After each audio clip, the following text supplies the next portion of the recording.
ఒక్కసారైనా చెయ్యాలి.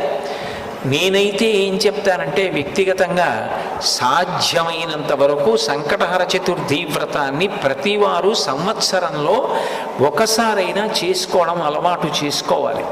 నేను ఎందుకు ఈ మాట అంటున్నానంటే వేదవ్యాసుడు దేవీ భాగవతం చేస్తూ ఒక మాట అంటాడు, కాలో హి బలవాన్ కర్త సతతం సుఖదుఃఖయో నరాణం పరతంత్రాణం పుణ్య పాపానుయోగత.